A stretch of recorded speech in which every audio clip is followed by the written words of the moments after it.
Assalamualaikum warahmatullahi wabarakatuh. Selamat sore para pemirsa dimanapun kalian berada, di dalam tanah, di bumi, di langit, di mana ya lagi bagusnya? Di semua tempat lah Di semua tempat. Oke, kembali lagi dalam acara Kepoin di ruang ngobrol. Tentunya bersama host paling tampan, hitam manis. Siapa lagi kalau bukan Brandon Anto. Oke, Brandon Anto ini salah satu host paling tampan di Kutai Timur, paling kece, paling oke, dan paling gokil se-Kutai Timur. Oke, pemirsa, kembali lagi pada sore hari ini tentunya bersama saya dalam acara Kepoin di ruang ngobrol. Hari ini kita kedatangan narasumber, tapi sebelum saya memperkenalkan narasumber saya sendiri pada sore hari ini, saya ingin mengingatkan kepada para pemirsa dimanapun kalian berada, 18 kecamatan di Kutai Timur, kalau kalian ingin dipromosikan makanan, produk, atau apapun itu, nyawa kalian juga bisa dipromosikan di sini. Kalian bisa langsung chat Facebooknya Ruang Mimpi Sangatta, atau juga di Instagramnya Ruang Mimpi Sangatta, atau bisa langsung datang ke STC, tepatnya di samping KFC, di tempat makan sini namanya nih ya, Picnic Licious, lantai 2. Jadi kalian bisa datang ke sini, terus itu juga bisa minta dipromosikan, tapi tentunya ada biayanya. Oke pemirsa, kalau kalian ingin tanya-tanya lebih lanjut, bisa langsung chat aja di Instagram atau Facebooknya. Contoh kalau saya mempromosikan itu lebih gokil, lebih keren, dan lebih menarik. Nah, contoh saya promosikan lagi nih, apa yang ada di tubuh saya akan promosikan. Nah, tentunya ini jam, saya akan promosikan jam saya. Jam saya ini mereknya, kalian pasti kalau saya sebut merek, enggak apa-apa ya, sekali.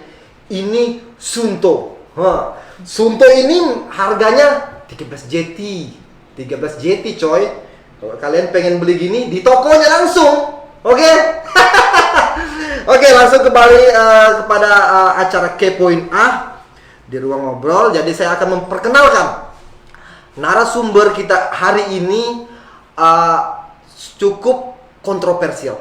Kenapa? Karena dia sempat viral dan banyak netizennya ya. Banyak netizennya. Pokoknya gitulah orangnya. Pokoknya di Sangatta ini siapa sih yang tidak kenal dengan Edi Tompe? Oke. Itu nama anunya tuh, nama hitnya lah dulu. Tadi sekarang ini kita lebih kenal dengan nama Edi. Kenapa saya mengundang Edi pada sore hari ini? Tentunya ada hal yang menarik yang saya akan kulik, saya kupas tentang saudara kita satu ini. Saudari saya. Adik, saudari ya? Iya, saudari coy. Oke. Dengan tema kita hari ini adalah apa sih tadi temanya? Bahaya menggunakan narkotika. Oke, bahaya menggunakan narkotika. Oke, buat pemirsa sebelum saya lanjut, begini. Tadi saya mendapat chat, WA, DM dari teman-teman. Kenapa sih mengundang yang seperti ini? Terus kenapa juga ambil tema yang seperti ini? Oke, di sini saya tidak ada bermaksud untuk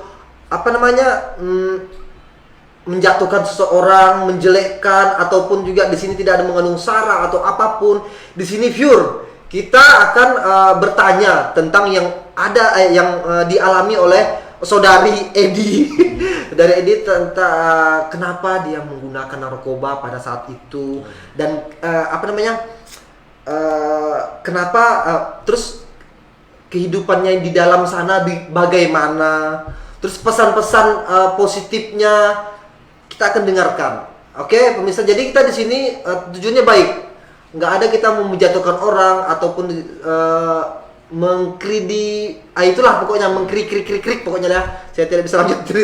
Ya intinya ambil sisi positifnya aja kan. Jadi daripada kalian mendengar cuap-cuapku yang sangat keren ini dengan orang paling tampan dan hitam manis ini, jadi kita langsung aja bertanya-tanya kepada saudari Edi tentang perjalanan hidupnya selama ini sampai dia menggunakan narkotika lah bahasa umumnya kan.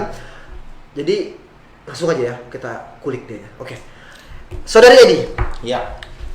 saya ingin bertanya juga pada pemirsa pasti ingin tahu kenapa sih Anda ini dulunya terjerumus ke dalam lembah hitam ya bahasanya itu kan, terjerumus dalam narkotika, apa penyebabnya, terus itu juga kenapa Anda lari ke situ, kenapa, terus itu juga apakah ini karena pergaulan atau karena apa. Jadi kita ingin dengar langsung dari Saudari Edi nih. Iya. Jadi apa nih penyebabnya? Jadi lembah hitam ya. Oke. Bukan lembah hijau, kalau lembah hijau town hall.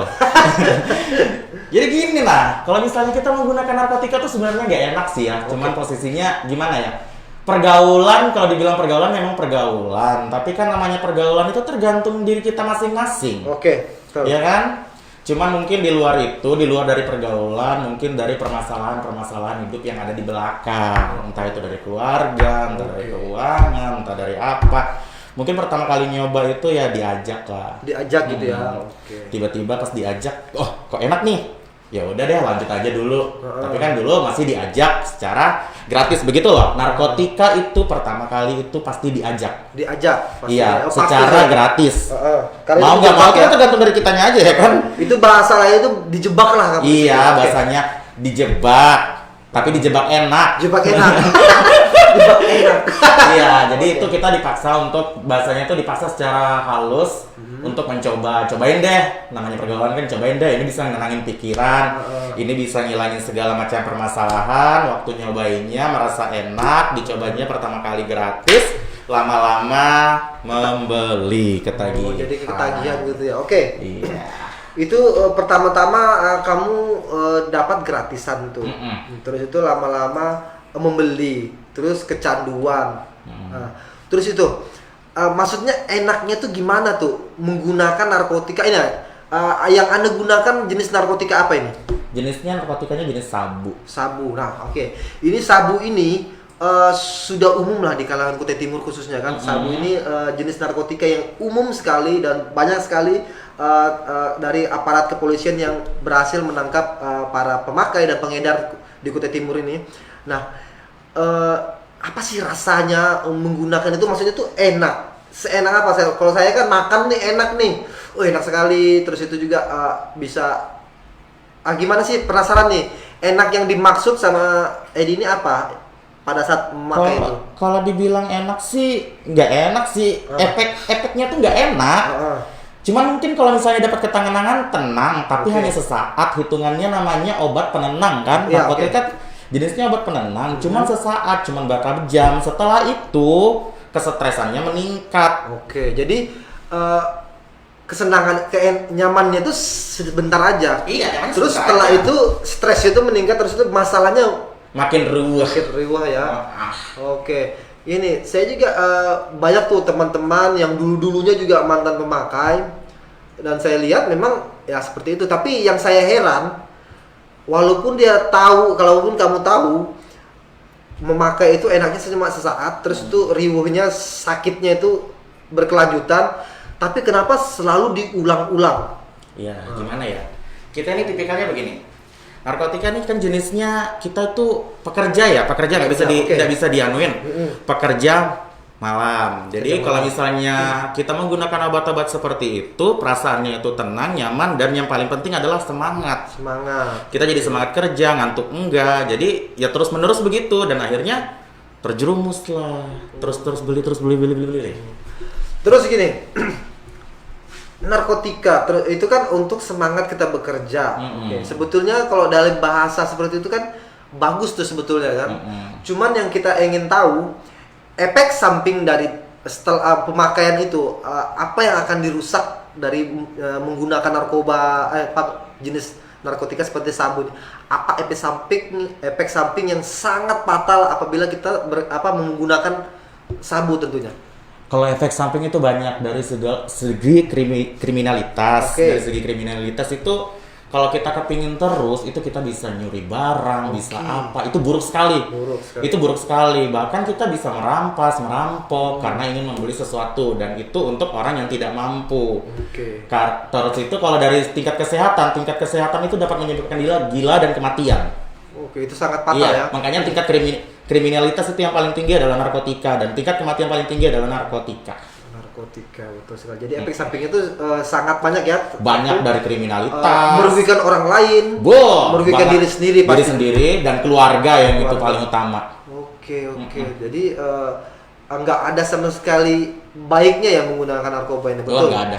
Ya makanya itu hukumannya tuh kadang-kadang sangat ngeri sekali kalau bilang ada hukuman mati segala macam, ada hukuman seumur hidup untuk yang narkotika ini. Karena banyak ruginya. Oke, betul sekali. Nah, Edi ini sendiri memakai itu pertama kali pada tahun berapa? Saya memakai itu mulai SMP kelas 1. SMP kelas 1? SMP kelas 1. Itu sudah dicokokin seperti itu sama teman ya pasti? Sama teman. Dan itu orang di atas umur saya. Sudah diajarin. Ayo Ed, temanin. Begini. Kemana? Ayo. Karena suka jalan-jalan. Jadi suka jalan-jalan. Karena kebetulan saya di situ sudah merokok, ya kan. Bahasanya kan anak-anak pergaulan zaman sekarang nggak bisa dipungkiri. Di rumah baik, di luar di luar cucok. Di luar, jangan di luar baik, di dalam hancur. Oke. Jadi kayak gitu. Ayo deh. Ya udah ikut deh. Ujung-ujungnya diajakin. Ini apa? Coba deh. Sekalinya saya mencoba. Memang sekali mencoba itu rasanya wow. Enak sih. Cuman lama-lama kok gimana ya perasaan. Kok jadi kayak gini. Jadi rasa pingin apa, pikiran terganggu. Mengganggu stabilnya otak itu terganggu banget. Jadi kayak terpecah gitu konsentrasi ya. Tapi yang nggak tahu namanya juga efek sampingnya kan ketagihan kan. Jadi kok pingin lagi gitu nah. Jadi mengajak dan akhirnya kenal satu sama lain. Oh gitu. Nah itu pada kelas 1 SMP ya. Kelas 1 SMP. Nah terus itu kan Edi ini sudah sempat ditangkap gitu kan? Sempat ditangkap. Nah, bukan sempat ditangkap, penjara gitu. Di penjara gitu ya. Oke. Sempat di penjara. Itu hukuman yang Edi jalan itu berapa tahun? Saya menjalani hukuman itu sekitar 2 tahun 7 bulan. 2 tahun 7 bulan. Oke. Dan 2 tahun 7 bulan itu sudah keluar tuh pada tahun berapa? Saya keluar tahun 2020 bulan 4. Bulan 4 ini, berarti baru 6 bulanan ya? Baru 6 bulan. Ini cukup baru. Nah, ditangkap, dihukum pada 2 tahun lebih gitu ya, 2 tahun setengah.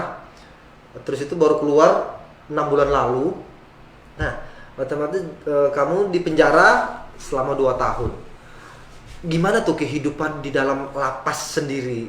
Apakah seperti ekspektasi yang saya atau masyarakat atau teman-teman di rumah ini yang lagi nonton ngeri seperti yang ada di TV-TV atau gimana tuh untuk pandangan di lapas sendiri? Itu pandangan orang awam yang belum pernah merasakan namanya lapas. Atau bisa disebut dengan lembaga pemasyarakatan. Lembaga pemasyarakatan itu adalah tempat kita dibina. Dibina menjadi sebaik mungkin, tidak menggunakan bahan apapun di sana, tidak menggunakan efek-efek samping yang lain, tidak merokok. Dan kita di sana diajari tentang kerohanian. Contoh Jadi, untuk yang Nasrani tetap ke gereja, yang Islam tetap ke masjid. Dan yang paling penting itu adalah sholatnya 5 waktu, mengaji. Terus itu yang kedua itu kita di sana juga diajarin banyak kerajinan tangan. Jadi kalau mau tahu ini kerajinan orang luar yang terbaik itu adalah pecahan dari lembaga pemasyarakatan. Jadi di dalam itu nggak seperti ekspektasi pembayangan kita yang ada di luar sini yang belum pernah ke sana. Yang ngeri sekali pandangannya. Kita diajarin banyak hal yang lebih positif ya. Iya, jadi yang nggak bisa apa-apa itu bisa di dalam, yang nggak bisa nukang jadi bisa nukang, yang nggak bisa bikin kerajinan. Ada tuh ya sering kalian lihat itu ya, sering dijual-jual di media sosial seperti Facebook, seperti udang-udang dari plastik, ya kan, kunci-kunci, betul. Layangan burung itu semua adalah kerajinan tangan dari dalam. Jadi tuh banyak positif lah di dalam situ. Positif banget. Positif banget. Dibina bagus. Tapi buat pemirsa jangan mentang-mentang di sana banyak positif kalian ingin masuk melakukan kejahatan, jangan. Jangan dah lihat matahari lu. Matahari susah dicari. Iya, matahari susah dicari karena adanya di mall. Oke. Jadi tentunya di dalam sana itu enggak seperti ekspektasi yang kita bayangkan. Terus itu ini mungkin saya mau ingatkan pemirsa dulu. Oke pemirsa, kalau kalian ingin bertanya tentang seputar narkotika atau tentang seputar yang di dalam lapas seperti apa, kalian bisa chat di bawah. Langsung aja chat, nanti kita akan kasih pertanyaannya ke narasumber untuk menjelaskan.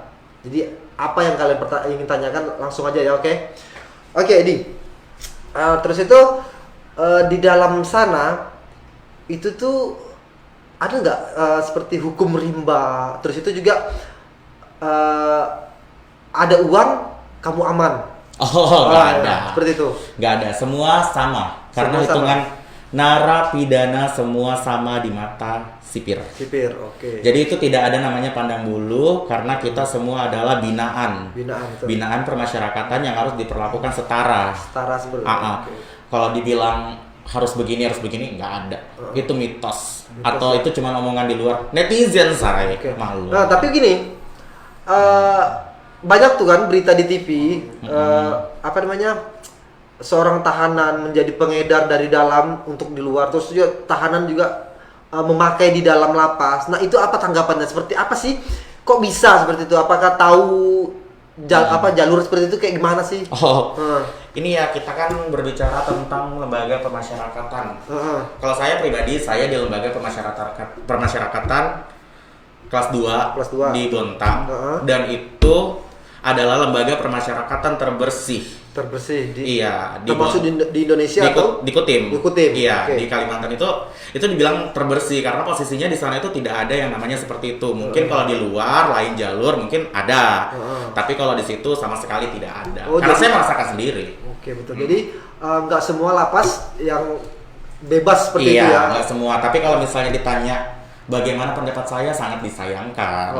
Karena kalau dipikir-pikir ya justru berbahaya sih, makin banyaknya peredaran narkoba nantinya. Kalau untuk ini lapas yang lain ya. Untuk lapas saya ya alhamdulillah kemarin enak sih, kehidupan saya juga lumayan karena petugasnya sipirnya baik sama saya sampai sekarang pun masih care, masih berhubungan baik karena posisinya juga kita ini sudah bisa jadi teman, bukan lagi antara Jadi kayak napi keluarga dan- gitu ya? Iya, jadi bukan lagi antara napi dengan petugasnya. Tugasnya, oke. Nah, tadi kan Edi bilang kita diajarkan sana banyak hal, tentunya kerohanian, ibadah, terusnya untuk khususnya untuk yang Islam, sholat pada waktu, yang Nasrani ke gereja gitu seperti itu kan, dan agama-agama lain tentunya kan juga tempat ibadahnya yang lain. Nah, untuk Edi sendiri otomatis kan ini baru keluar nih. Nah, gimana dengan sholatnya? Masih berjalan atau sudah putus-putus nih? Karena jadi kan gini, pertama dia keluar, saya tahu. Iya. Sholat lima waktunya, rajin. Oke, bagus nih orang ini. Setelah keluar, nah rajin. Nah, saya berapa mungkin ada 2 bulan ini nggak jarang ketemu dia. Nah, saya penasaran. Gimana tuh sholatnya? Masih rajin atau sudah bolong-bolong? Udah bolong-bolong sih karena sudah punya kegiatan COVID, say. Oh, COVID. Kerjaan aja ditunda. Apa hubungannya dengan sholat? Iya, enggak. Ini kita kan sudah bolong-bolong karena banyak kegiatan di luar yang sudah kita saya tuh sering ngambil kegiatan itu kadang ini sudah waktunya sholat tapi nggak sempat. Aku nggak tahu sempat atau nggak sempat, tapi yang namanya ke Tuhan ya harus sempat kan. Cuma jadi- mungkin namanya hantunya, say. Setannya ya. Setannya masih banyak di samping ini, jadi masih ya tapi bolong-bolong. Cuman alhamdulillah kalau misalnya keagamaan masih ingat untuk malam Jumatan atau sholat Jumatnya masih alhamdulillah sering ke masjid. Jadi ini sebagai saran aja, kalau bisa sih sholat lima waktunya dilanjutkan lagi. Iya, dianukan pinginnya lagi. sih begitu. Cuman mungkin ya gimana ya, susah netizennya. Bingung aku. Iya, bisa, betul. Tapi kalau Jumat itu wajib. Dulu waktu dia nyanyi baru keluar, sholat lima waktunya rajin sekali. Dia selalu sholat setiap ajan bunyi sholat. Saya aja jarang nih sholatnya bolong-bolong betul, bukan bolong-bolong lagi sudah. Lo bolongnya besar. Iya. Jebol ini dia. Jebol. Oke, nah ini selama 2 tahun di dalam lapas, gimana tuh di teman-teman di sana? Terus itu gimana ya? Sudah ada nggak kamu dapat seperti keluarga sendiri, terus itu seperti orang tua sendiri di dalam sana? Oh, banyak. Banyak, sayang. Itu pengalaman yang paling menakjubkan lah buat saya. Saya nggak pernah selama saya hidup di dunia yang seperti ini, ibarat katakan terlepas dari tanggung jawab keluarga. Oke. Dan saya harus menghidupi diri sendiri dengan menjadi anak kos-kosan, ya kan? Yang pertama dari situ. Kalau untuk kasih sayang keluarga itu tidak terlepas dari perkumpulan kami di dalam. Justru dalam itu kasih sayangnya luar biasa. Karena begini, satu nggak makan semua. Oh, jadi serentak. Iya, serentak. Satu nggak makan semua. Mati semua lah. Iya, mati semua. Tapi kalau yang satunya makan, ya makan semua. Jadi itu rela berbagi. Ibarat kata, ini di dalam kamarnya 5 orang. Satu biskuit kita rela bagi berlima. Gitu. Bayangkan itu. Kalau di luar, satu biskuit makan aja lu bisa beli. Iya, betul. Iya kan? Nah, kalau di dalam itu justru satu biskuit itu bisa menjadi 5. Rasa kekeluargaannya itu lebih enak lah dibanding di luar gitu. Nah, jadi kalau dibilang rasa kebersamaan, rasa ketulusan itu di dalam tempatnya. Oke. Nah, di situ kan lapas, kalian sudah dapat keluarga seperti keluarga sendiri lah, seperti gitu kan. Nah, pada saat masuk ke dalam, baru pertama kali masuk ke dalam, apa yang terjadi sama Edi? Apakah diorientasi dulu sebagai anak baru atau dianiaya dulu kah atau gimana? Oh, alhamdulillah nih ya. Alhamdulillah saya pribadi nih ya, ini Edi nih ya. Saya pribadi, namanya saya artis loh. Jadi waktu saya masuk, dari pertama kali saya masuk dari Rutan Sangatta, atau bisa dibilang Polres Sangatta, pertama kali saya masuk, saya tidak pernah diapa-apain. Alhamdulillah saya ibarat kata mendapat perhatian yang banyak dari para aparat, entah itu kepolisian atau sipir Lapas Bontang. Itu saya dapat perhatian. Pertama dari jenis makanan saya masih dijamin sama mereka. Yang kedua, di Lapas Bontang juga dari segi makanan kami alhamdulillah iya masih ada, karena kebetulan saya kan di sana tamping, bisa dibilang tahanan pendamping. Di Polres Bontang juga di Polres Sangatta juga kebetulan saya tamping atau tahanan pendamping. Jadi ada tamping juga ya, tahanan pendamping. Jadi kebetulan kalau misalnya masalah makanan apa segala macam, alhamdulillah saya disupport dari luar. Kayak misalnya mereka masih baik, masih bagus. Yang penting kan nggak aneh-aneh selama kita menjalani hukuman. Kalau aneh-aneh mungkin ada sanksi yang berlaku. Siapapun itu pasti ada sanksi yang berlaku. Nah, ini ada pertanyaan nih dari Wahyu Ramadan. Apa hikmahnya yang Edi dapat dari semua perjalanan hidup selama di dalam lapas? Ini jangan dulu dijawab. Nanti kita akan jawab ini, Wahyu, di akhir live ya. Sebelum kita tutup, kita akan kasih pertanyaan ini lagi ke Edi. Jadi nanti dia akan jawab itu. Oke, pemirsa juga yang ada di rumah, yang siapapun kalian ingin bertanya, silakan kasih pertanyaan. Apapun yang kalian ingin tanya langsung ke sini. Tapi untuk Wahyu Ramadan tadi ini, nanti kita akan jawab ini di akhir acara sebelum. Di akhir acara Wahyu. Kayaknya kenal ini. Nah, terus itu juga penasaran juga saya sendiri pribadi. Pada saat Anda ini ditangkap, nah itu apa yang terjadi? Terus gimana juga dengan keluarga? Terus itu di mana Anda ditangkap dan juga seperti ekspektasi kita kembali. Kamu ditangkap itu apakah harus digebuki juga atau gimana? Silakan jawab. Gini ya, kalau misalnya masalah pandangan keluarga saya ke saya itu pertama kali saya ditangkap, saya tidak memberitahukan selama 2 bulan. 2 bulan enggak tahu gitu. 2 bulan saya tidak pernah bilang ke keluarga bahwa saya ketangkap. Karena aku takut itu menjadi pukulan berat untuk orang tua saya. Orang tua sangat tak? Orang tua saya jauh. Jauh. Orang tua saya jauh dan beliau itu mengkhawatirkan sekali anak satu-satunya yang ibarat kata laki-laki. Dan saya ini kan salah satu ibarat katanya, saya cari uang bukan untuk saya sendiri makan. Kan masih ada adik saya, masih ada anak saya. Kalau yang di luar atau di atas saya nggak tahu. Itu urusan mereka pribadi dengan istri atau suami masing-masing. Kalau saya kan ini terbilang masih perawan lah. Atau masih bujang. Kalau dibilang masih bujang kan masih tanggungan orang tua. Tapi di sini terbalik, saya yang harus menanggung orang tua saya dan adik saya. Orang tuanya ini di mana nih sekarang posisinya? Posisinya lagi di Surabaya. Di Surabaya. Karena adik saya dapat beasiswa di sana kan. Jadi di sana. Nah, kebetulan kalau misalnya dibilang waktu posisi saya ditangkap itu di Sangatta. Saya nggak bisa jelaskan tempatnya di mana. Pokoknya di suatu tempat, karena nanti tempat itu jadi viral kan, takutnya dijadikan tempat tongkrongan. Untung dong kalau iya, untung, kasihan kan. Jadi saya ditangkap di situ. Setelah saya ditangkap, saya tidak pernah mengalami kekerasan fisik sedikit pun.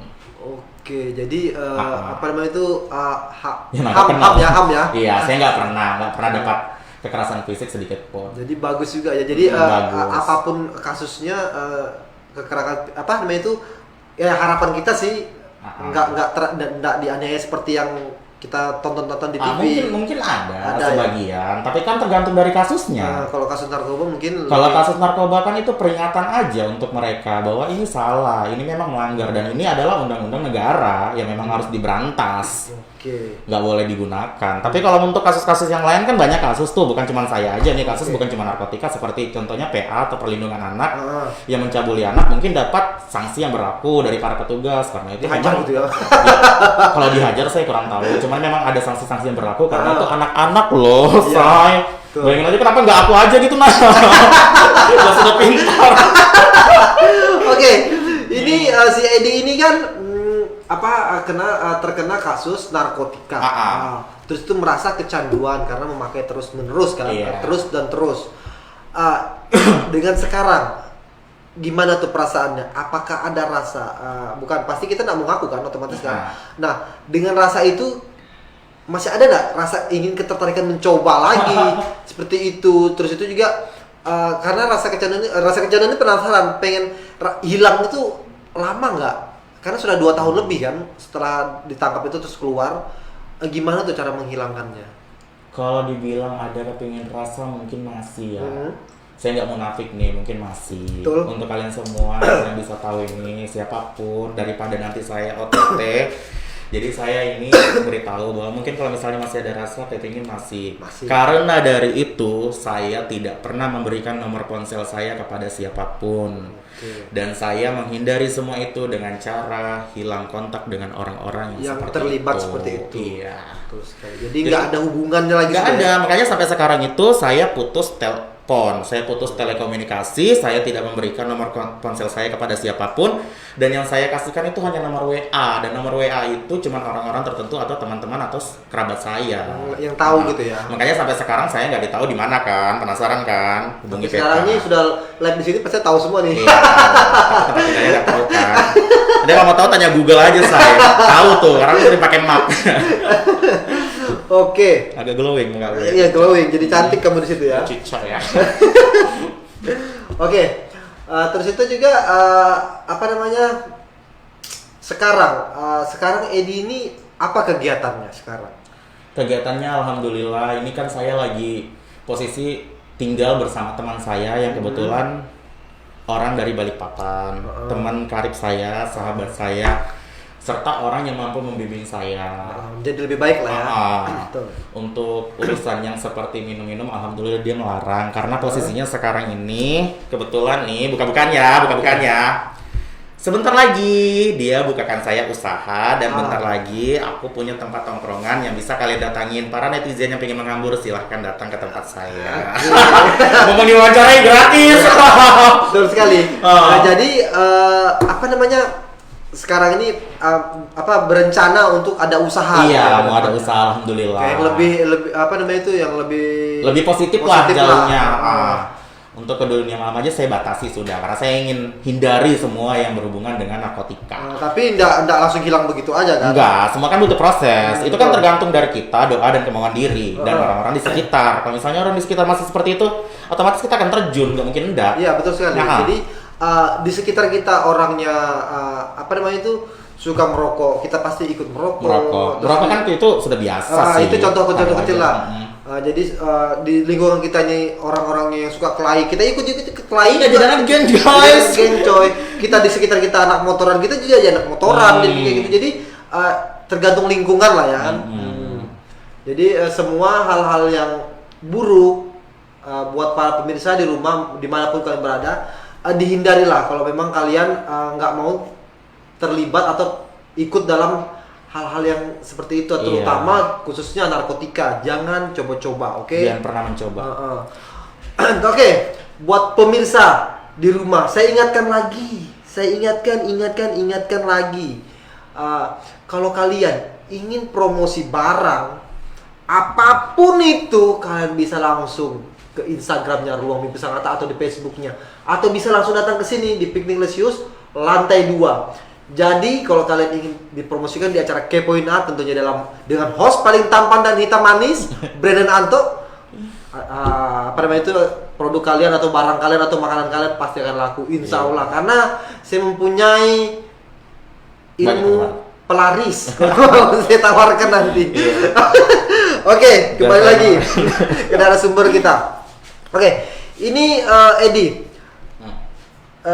Ini kan Edi ini banyak temannya, terus juga pasti banyak yang nonton nih. Saya dengar tadi teman-teman di lapas sana lagi nonton nih ya. Iya, alhamdulillah. Terima kasih. Jadi buat teman-teman di lapas sana saya doakan aja semoga cepat keluar lah ya. Terus itu juga melanjutkan kehidupannya yang lebih baik lagi. Iya, nanti kita reuni aja. Reuni. Jangan sampai aku dipanggil ke sana ya. Jangan reuni di luar, jangan di dalam gitu. Takut juga. Oke. Oke, buat Edi. Kemarin ini sempat Edi ini viral. Iya. Itu viral tuh. Viral di apa namanya itu, di salah satu sosmed di Facebook lah.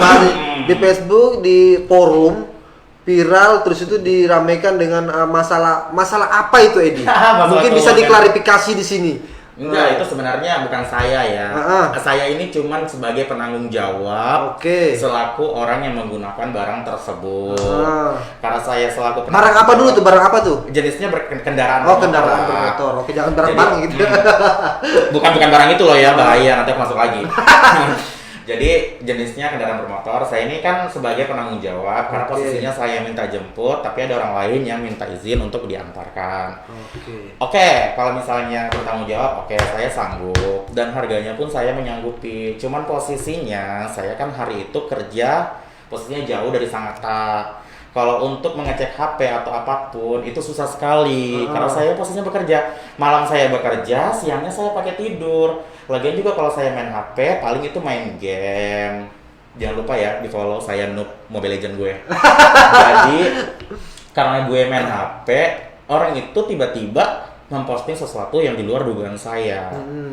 Ya udahlah, aku bilang berapa sih? Ya udah aku turun aja ke Sang Hatta gitu kan. Kebetulan saya di Bontang kerja, saya turun ke Sang Hatta dan saya ganti rugi semuanya. Karena sebenarnya kalau mau dicari sebenarnya bukan saya kan penanggung jawab. Saya sudah tunjukin rumahnya, etikat baik saya sudah ada, tinggal si orang ini aja yang datangin yang pakai itu. Yang bersangkutan itu ya. Iya, padahal orang-orang di sekitarnya itu tahu di mana orang yang bersangkutan itu. Cuman ya mereka di situ Komaliko mungkin nggak tahu. Nah, jadi gitu ya. Jadi ribet.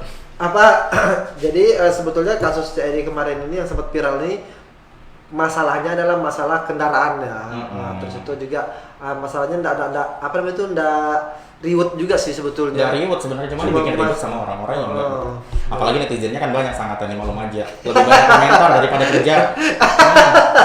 Kayak pengangguran. Jadi jadi itu masalah yang kemarin sempat viral di forum ya. Edi ini karena Edi ini juga banyak yang tahu, khususnya orang-orang dunia malam nih banyak yang kenal sama si Edi. Alhamdulillah, namanya tenar. Jadi kalau misalnya metong nih ada aja yang doain. Makanya kita tuh banyak-banyak berteman saya. Karena pertemanan itu kalau kita di saat kita begini, kita akan lari kemana kalau bukan ke teman. Karena keluarga sendiri pun belum tentu bantu. Ini loh zaman now, keluarga mana ada yang bantu, boro-boro. Betul sekali. Terus itu juga apa namanya? Ini aku pengen kasih tau beritahu ke Edi untuk pesan-pesan buat teman-teman di rumah yang khususnya yang belum pernah mencoba narkotika, terus itu juga yang sudah mencoba narkotika, pesan-pesannya apa nih? Karena yang pengalaman nih pasti ada hal-hal buruknya, enaknya gimana, terus jeleknya gimana. Kalau untuk yang sudah pernah memakai, tolong, saya minta tolong untuk berhenti. Karena kalau dilanjutkan pasti ada dampak negatifnya. Pasti itu sudah pasti. Nggak mungkin enggak. Dan siapapun yang memakai narkotika pasti akan terus diburu. Itu sampai tuntas. Dan saya jamin juga narkotika tidak akan tuntas. Dan yang kedua, kalau orang yang belum memakai jangan sekali mencoba. Karena ingat segala sesuatunya itu dari coba-coba. Betul. Dan kita akhirnya keterusan, jangan pernah mencoba ya. Untuk para pemirsa, tolong jangan sekali-sekali mencoba narkotika jenis apapun, karena itu berbahaya sekali. Nah, Edi ini tahu nggak, dulu kan pernah terlibat dalam hal seperti inilah. Nah, untuk di Sangatta sendiri, di Kutai Timur sendiri, itu orang yang menggunakan itu gimana sih, banyak nggak di Sangatta ini? Oh. Dulu. Ini kalau kita bicara tentang banyaknya, kita hitung persentasenya di penangkapan aja. Penangkapan gitu ya? Persentase penangkapan itu banyak sekali narkotika, tindak narkoba itu. Mungkin karena posisi pekerjaan ya, pekerjaan lebih cepat dapat duitnya, lebih cepat ngerusaknya juga ya, mungkin yang ngerusak sekitar ya. Dan lebih cepat dapat duitnya, lebih gampang dicarinya, mungkin entah yang punya jaringan atau apa. Jadi lebih baik bekerja seperti itu. Jadi kalau posisinya di Kutim ini kan beredar tuh yang jual. Jadi kan ini aku jualan dulu nanti paling dicari di sana dulu. Tapi dia nggak tahu padahal dia targetnya, ya kan? Jadi kalau dibilang banyaknya, persentasinya sih kayaknya terbanyak deh. Terbanyak di Kutai Timur. Iya, Kutai Timur kayaknya terbanyak deh persentasinya. Sampai bahkan di Kalimantan ini sampai dibangun lapas khusus narkotika ya Samarinda. Itu bahaya banget kan? Iya, gitu. Lapasnya khusus narkotika aja tuh guys, nggak ada kriminalitas atau apa, cuma khusus narkotika doang. Jadi setahu Edi ini Kutai Timur ini yang terbanyak lah yang pengguna narkotika. Iya, ya? banyak banget. Dibandingkan kota-kota lain Iya, gitu ya. banyak banget. Jadi sangat miris ya kita yang ada di Kutai Timur ini mengetahui tentang daerah kita sendiri itu sangat banyak yang menggunakan narkotika. Iya, apalagi pelosok-pelosok tuh. Pelosok-pelosoknya betul sekali. Nah, ini di Kutai Timur sendiri jenis narkotika apa yang paling sering digunakan orang di Kutai Timur? Kalau narkotika tuh jenisnya itu yang paling sering. Iya. Narkoba jenis sabu. Sabu narkoba itu. Kalau untuk di kalangan anak-anak atau anak sekolah nih, hati-hati nih para ibu-ibu yang lagi menonton, pemirsa semua, untuk anak-anak sekolah dari SD sampai pun SMA, hati-hati dengan narkotika jenisnya pil double L. Itu bahaya sekali. Itu yang umum gitu ya. Itu yang umum. dipakai Itu sama biasa. kalangan bawah. Itu yang dipakai bukan masalah kalangannya juga. Karena memang itu jenisnya narkotika, cuman sebentar, dia obat-obatan, cuman sebentar, mungkin vonisnya memang sebentar, tapi kan dampak buruknya bagi masa depan anak. Betul. Iya kan? Jadi kalau misalnya itu, hati-hati loh, itu sering dipergunakan untuk anak-anak yang sering keluar malam atau apa, untuk mereka jalan, untuk mereka hits dan oplosan. Nah itu double L tadi ya, sama sabu. Kalau lem itu termasuk enggak? Iya. Lem, komik, sama bensin itu masuk enggak? Tapi itu ya, kalau kepikir itu jangan disepelekan dari ngelem dan komik atau gaduk yang biasa disebut dengan anak-anak kebima campur aqua, itu jangan disepelekan. Awal kehancuran anak adalah dari oplosan. Di situ, betul. Awal kehancuran anak dari oplosan. Jadi para ibu-ibu atau netizen atau semua pemirsa ini, saya baik nih ya, saya kasih tahu bahwa kehancuran anak-anak itu dari lingkungan sekitar. Oke, betul. Jangan pernah mencoba oplosan jenis apapun. Jadi tolong dijaga, karena kebetulan kan sekarang ini daring, pada belajar di rumah, belajarlah dengan yang baik. Jangan belajar di rumah tiba-tiba malam pinjam motor, ujung-ujungnya pergi balapan tikungan Sahara, kan bahaya. Kasihan bapak polisinya sayang. Jadi di Sangatta ini kan sendirinya khususnya sendiri tuh pemakainya itu lebih banyak lah di Kutai Timur gitu kan. Urutan pertama lah mungkin gitu ya. Terus itu juga yang paling sering digunakan adalah jenis sabu dan juga jenis double L itu untuk yang yang kayak gitu-gitulah. Terus itu juga lebih murahnya lagi itu adalah jenis-jenis yang kita sebut tadi seperti lem, ngomik, dan juga paling gampang dicari itu bensin. Itu paling gampang dicari. Gaduk loh, isap seperti itu kan. 20.000 loh. Campur aqua di rumah, ambil airnya mama kan di drum. Nah, untuk Edi, dari 3 jenis tadi yang saya sebut seperti lem, komik, bensin, itu pernah nggak nyoba itu? Semua. Sudah pernah? Ngelem enggak. Ngelem enggak, alhamdulillah enggak. Cuman kalau dari gaduk sama komik alhamdulillah. Alhamdulillah. Saya udah pernah coba. Bensin enggak lah, mau terbakar gua. Ini kan biasanya disebut, dicium gini kan. Aku aja minum bensin atau nyium bensin, laju jalanku.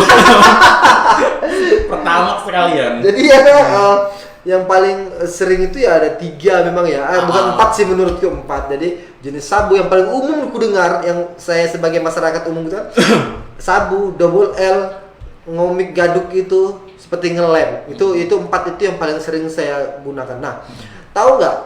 Ini mungkin bukan ranahnya Edi yang saya tanyakan, tapi mungkin aja Edi tahu. Untuk seperti gaduk dan lem itu ada nggak undang-undangnya? Kalau undang-undang alhamdulillah saya belum tahu sih ya. Terus itu pernah nggak di dalam sel sana atau di dalam tahanan yang pas ditangkap kemarin kan otomatis kan baru di dalam gitu, pernah nggak ketemu anak-anak yang ditangkapin sama anggota kepolisian yang gaduk seperti itu, ngelem seperti itu yang Nggak ada dikasih sih, bidang? belum pernah dapat. ya? Tapi kalau double L sering. Cuman kalau misalnya kayak gaduk, kayak ngelem itu kan itu paling peringatan aja. Mungkin mereka dibina, mungkin pada saat hari itu ditangkap, dilihat, mungkin dibina, dikasih tahu dan diajari. Dan untuk orang tua sebenarnya itu adalah peran yang paling penting di dalam rumah tangga kan, atau di dalam keluarga itu peran orang tua itu lebih penting. Karena posisinya kalau anak itu keluar, kita nggak pernah sudah tahu arahnya kemana, ranahnya kemana. Entah dia bergaul sama yang baik, entah dia bergaul sama yang buruk, kan kita nggak tahu. Iya kan? Oke. Itu kan tergantung dari orang tuanya aja. Jangan punya anak, hati-hati loh ya. Oke. Takutnya aja anaknya sama gue. Gue kasih apa aja dia. Nah, ini Edi nih, Edi ini apa namanya? Sudah lama di Sangatta. Dan juga sudah lama. Saya kelahiran sini sih. Terus itu juga nggak ada kepikiran untuk menikah? Oh my god, seorang tuh sudah nyuruh guys. Mencoba menjadi kehidupan yang lebih baik lagi. Pasti banyak haters ini nanya. Banyak haters tuh. Tahu gue kayak apa kan di luar. Kapan menikah? Terus ada nggak kepikiran menikah? Nah, Edi di sini bisa jawab. Gimana tuh? Fotonya aja dilihat guys. Fotonya sudah membuktikan pingin nggak menikah. Lu lihat ya fotonya, kayaknya belum sih pikirannya. Pikiran pertama adalah membahagiakan orang tua. Kalau dibilang begini, bilangnya orang sih banyak yang bilang tentang komentar diri saya. Ini di luar lingkup ya, di luar dari pembahasan kita tentang narkotika, tentang diri saya. Di luar lingkup. Jadi mereka bertanya, kalau ingin bahagiakan orang tua tuh kamu harus nikah. Karena orang tua itu pengen punya cucu. Begini, saya nggak hidup sendiri sayang. Saya punya keluarga, saya punya saudara. Dan kakak-kakak saya sudah menikah. Dan alhamdulillah punya anak. Dan orang tua saya belum bahagia. Oke. Ya kan? Oke. Kebahagiaan orang tua itu bukan di situ. Oke. Ini maaf nih sebelumnya. Saya minta maaf dulu sama Edi nih. Mungkin pertanyaannya sedikit kepo sesuai sama acara saya. Kepoin dong. Jadi gini. Dengan seperti Edi bilang tadi di foto kalian bisa sudah lihat. Nah, saya sendiri penasaran, Edi ini sendiri punya ketertarikan dengan wanita atau punya kayak seperti itu? Gimana tuh? Punya ketertarikan dengan wanita sendiri atau gimana? Aku adalah Melenceng sendiri gitu? melenceng sendiri itu adalah. Gitu.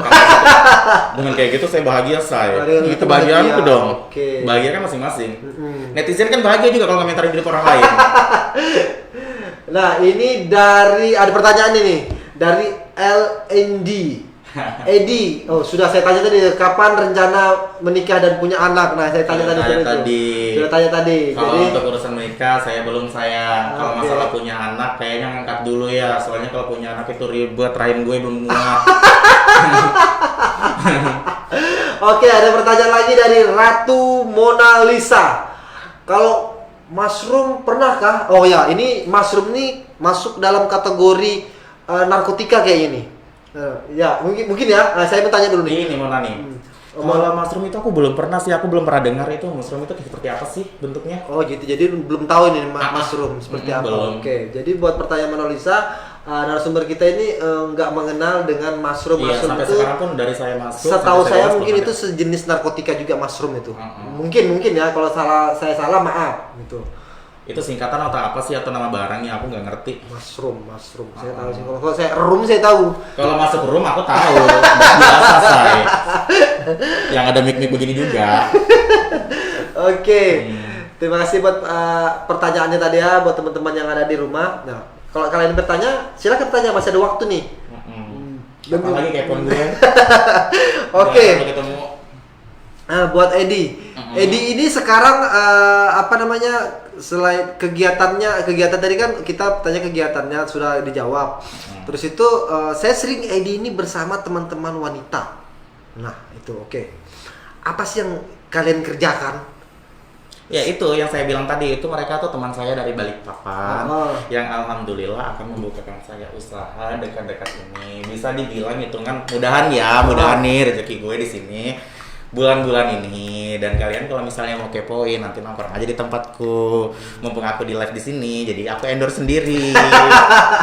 Jadi Ya gitu. guys, jangan Jadi lupa. alamatnya di mana tuh nanti endorse apa? Ini masih cari tempat. tempat. Kita masih cari tempat. Nanti kalau sudah ada tempatnya, nanti bisa dilihat di forum kita, yaitu forum Sangatta, forum jual beli Sangatta. Pasti saya akan bagikan. Terus ada Instagram atau Facebooknya Edi sendiri ada? Oh, ada Edi Bimo. Jangan lupa ya Edi Bimo. Edi Yang Bimo. Edi Bimo lama di Facebook udah terhack. Aku nggak pernah menyalahkan orang sih. Mungkin memang kesalahan dari diri kita masing-masing. Oke. Itu udah dihack dan itu nggak bisa dimasukin tanpa verifikasi dari handphone yang berlaku atau nomor yang berlaku yang pernah saya pakai. Kebetulan sudah diambil sama orangnya. Oke. Terus itu yang kedua, saya punya Facebook baru namanya EDHI. Itu tolong di-add. Dan yang ketiga itu aku IG baru ini karena IG yang lama juga kebetulan banyak hatersnya. Oke. Aku tinggalkan karena di situ posisinya aku masih hidup dalam dunia malam. Ini IG baruku Edi Bimo. Edi Bimo. Itu bisa IG. dicek. Jadi kan ini kan Edi kan berencana untuk membuka usaha nih.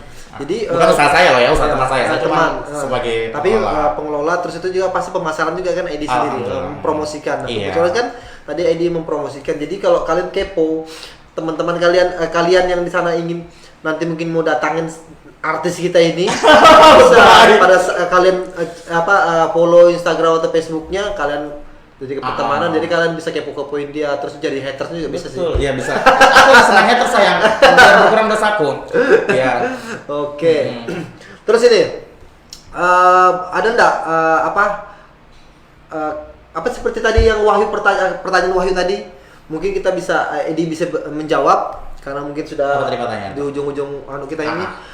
Edi gimana nih tentang pertanyaan si Wahyu tadi? Hal positif apa yang didapat di dalam? Iya, hal positif. Banyak sih hal positif saya yang dapat di dalam. Pertama, saya lebih tahu cara berniaga dengan benar dan baik. Berjualan gitu ya? Iya. Oke. Yang kedua, saya bisa sholat di dalam, mengaji. Tahu lah tentang agama. Saya pernah mengaji waktu mungkin kita semua para anak-anak di rumah atau para orang tua saat seumuran saya dan seusia saya ini masa kecilnya pasti sudah diajari cara mengaji. Cuman kan saya ini tipikal orang yang bahasa kedepannya saya nggak tahu masa depan saya bahwa saya akan seperti ini. Jadi saya nakal dan saya putus kontak saya dengan Tuhan dan alhamdulillah di dalam itu saya banyak dapat pelajaran tentang agama dan saya yang tidak tahu menjadi tahu. Jadi kalau mau tahu lagi agama bukan suatu perdebatan sayang. Oke. Betul. Jadi itulah hal baiknya yang didapat itu hal positifnya ya dia lebih dekat sama pesan pencipta terus itu juga lebih bisa sholatnya 5 waktunya tahu lah. Iya. Tata caranya lah lebih tahu. Awalnya dulu semrautan kayak gitu sholatnya. Kita nggak bisa pungkirin. Ingat loh ya, tua itu pasti, dewasa itu pilihan. Apabila kita menghafal itu belum semua orang tahu tentang agamanya dan belum semua orang itu belum tentu benar dengan doa-doanya. Tapi selama saya di dalam, alhamdulillah saya hafal dari saya mengambil wudhu sampai saya selesai sholat. Alhamdulillah saya hafal. Terus itu untuk Edi ini sendiri, pasti kan banyak hatersnya, banyak yang pembenci, terus juga banyak juga teman-temannya. Tanggapan Edi buat yang suka menghina, mengolok-olok Edi dengan yang sekarang ini, dengan yang dulu-dulu, terus dengan posisi Edi seperti ini, terus gimana tuh? Pasti ada kan yang mengolok-olok seperti itu. Gimana tuh tanggapannya tuh? Kalau untuk mengolok-olok sih, saya biasa aja sih. Biasa aja. Iya, kita semua manusia terbuat dari tanah. Jadi jangan bersifat langit sayang. Karena semua akan kembali ke tanah. Jadi kalau untuk mengolok-olok ya tolong periksa diri masing-masing apakah Anda benar atau sebelum menunjuk saya tolong cuci tangan Anda karena saya zamannya Covid ya. Dan kalau masalah apa ya? Kalau dibilang netizen tentang hidup saya, ya bagus lah lu kepoin saya, berarti lu peduli sama saya. Betul. Karena posisinya saya nggak pernah ngurusin lu ngurusin saya. Makasih loh, jangan lupa di follow IG-nya. biar banyak gitu biar lah banyak ya. Oke. Udah biasa say. Jadi dan ini aku kasih tahu kalau belum mengenal saya tolong jangan pernah ceritakan saya di belakang. Yang kedua, kebanyakan orang itu yang tahu saya mendengar dari cerita orang lain tanpa harus bergelut dengan saya. Maksudku kenali saya lebih dulu, masuk dalam kehidupan saya seperti apa saya orangnya. Jika saya memang buruk, mengapa banyak teman saya? betul sekali. Jadi Ya kan? tapi temannya Edi ini kan rata-rata wanita. Wanita dong, orang wanita semuanya soal laki-laki. Wanita guys. Masa wanita pengen sama laki-laki tomboy kali ya gua. Iya, siapa tahu buci. Oke. Saya ingatkan lagi buat para pemirsa dimanapun kalian berada, dari Sabang sampai Merauke, dari ujung Kutai Timur sampai ujungnya Kutai Timur lagi, dari Sangatta Selatan sampai Sangatta Utara, 19 kecamatan yang punya itu saya sebagian sih sebetulnya. Jadi saya mau promosikan, saya 8 kecamatan saya kuasain. Jualnya sebagian. Jadi kalau kalian ingin mempromosikan barang, makanan, tempat wisata, apapun itu, pokoknya kalian bisa langsung cek Instagramnya Ruang Mimpi Sangatta atau Facebooknya Ruang Mimpi Sangatta, atau bisa langsung datang ke sini di STC samping KFC. Ada di situ tempat makan Pignilisius lantai 2. Nah, di situ kalian bisa lihat tempat live kami. Dan juga teman-teman yang ingin diundang ke sini boleh datang ke sini. Nanti tapi kalau kalian diundang di sini, kalian mau pasti mempromosikan barang-barang kalian boleh. Nanti tapi tentunya ada biayanya. Nah, oke. Kecuali kalau saya yang undang. Tapi khusus kalau saya undang ini pasti saya mencari orang-orang yang kontroversial seperti ini contohnya. Saya lebih senang seperti itu karena akan banyak. Aku bisa nitip salam nggak nih? Oke, boleh titip Ya, salam. aku mau nitip salam untuk semua segenap petugas di Lapas Bontang yang sudah berbaik hati terhadap saya, yang selama ini membimbing saya dengan baik. Saya berterima kasih juga kepada Pak Rudi, staf dari pembinaan atau AO dulunya. Saya berterima kasih kepada beliau karena beliau sudah baik sama saya, dan terima kasih semua untuk kepala blok yang segenap jiwa telah segenap jiwa telah menyambut saya dengan baik ketika saya di Lapas Bontang. Dan terima kasih untuk teman-teman. Mohon kalau kalian keluar tidak punya tempat tinggal atau bingung mau kemana, tolong cari saya di Sangatta. Andai kata saya di luar kota, tolong hubungi saya insya Allah bisa bantu untuk membukakan kalian kos untuk beberapa lama. Sebentar lah. Iya, untuk sementara untuk kalian Oke, buat Bapak hormat saya. Terus juga buat teman-teman di lapas, semoga setelah keluar nanti kehidupannya lebih baik lagi. Untuk Pajar teman saya, jangan lupa teman Yanto juga tuh. Pajar. Pajar. Oke, Pajar, buat temanku Pajar, mungkin nanti setelah keluar nanti mudah-mudahan kita bisa berkumpul lagi, terus itu juga menjalani kehidupan yang normal, yang lebih baik lagi. Kangen nih sama Pajar nih, teman seperjuanganku nih. Oke, Pajar. Buat dance nih Pajar yang ada di Bontang, salam buat Pajar ya. Oke, kalau nonton, ini Brandon Anto orang paling tampan di sini. Oke, kembali lagi seperti tadi saya umumkan, saya yang ingin promosi bisa langsung ke sini, yang ingin undang bisa datang ke sini, bisa semuanya, apapun itu bisa, dari manapun kalian bisa, dari Aceh, Papua, kalian minta promosikan ke sini, bisa melalui saya, pos paling tampan, paling kece Brandon Anto, orang cowoknya hitam manis, tapi saya sekarang kelihatan lebih putih kayaknya. Jadi buat teman-teman juga, kenapa saya undang narasumber seperti yang ada penuh dengan kontroversial, karena saya lebih tertarik mengulik tentang mereka, bukan bermaksud untuk menjelekkan mereka, tapi soalnya kita juga dapat persetujuan dari narasumber tentunya yang kita sudah undang ke sini. Ambil positifnya. Terus itu juga kalau memang ada kesalahan dalam acara ini, saya mohon maaf. Karena manusia itu tidak lepas dari kesalahan, tidak ada yang sempurna, oke? Terus itu juga kita di sini, acara kita di sini adalah untuk menghibur dan untuk memberi masukan, dan juga tentunya mudah-mudahan ini sangat bermanfaat, karena hari ini juga kita kedatangan narasumber yang mungkin itu orang tahu di luar sana umum tentang narkotika. Jadi mungkin sedikit lah di sini pengetahuan yang saya kulik tentang mantan napi narkotika yang mungkin bisa berbagi pengalamannya di dalam sana dan sekarang ini. Jadi mungkin waktu juga lah yang akan memisahkan kita pada sore hari ini. Saya juga berterima kasih buat para pemirsa di rumah dimanapun kalian berada, telah menyaksikan acara saya Kepoin A, dan juga jangan lupa saksikan terus acara Kepoin A setiap hari Senin pukul 16.00. Ya, di sini bersama saya Brandon Anto. Dan juga saya ini berencana minggu depan mungkin ada teman-teman dari manajemen KPC. Minggu depan saya ingin sekali mengundang manajemen KPC, karena ada hal-hal yang saya ingin tanyakan seputar dunia pekerjaan yang baru-baru ini ada viral nih di sosmed, tentunya di Facebook. Ya itulah, mungkin mudah-mudahan nanti saya akan ajukan surat undangan untuk datang ke sini dan saya akan kulik tentang aturan-aturan SOP tentang perusahaan. Mungkin minggu depan lah insya Allah kalau memang saya berhasil undang, saya akan kepoin. Nah ini khusus perusahaan nih, jadi perusahaan yang nakal-nakal akan saya kulik habis. Oke pemirsa, terima kasih telah menyaksikan acara Kepoin Up pada sore hari ini. Saya ucapkan wassalamualaikum warahmatullahi wabarakatuh. Apabila saya ada salah atau apa, saya mohon maaf. Jadi ucapkan, jadi bareng-bareng ya, bye-bye-nya. Bye-bye.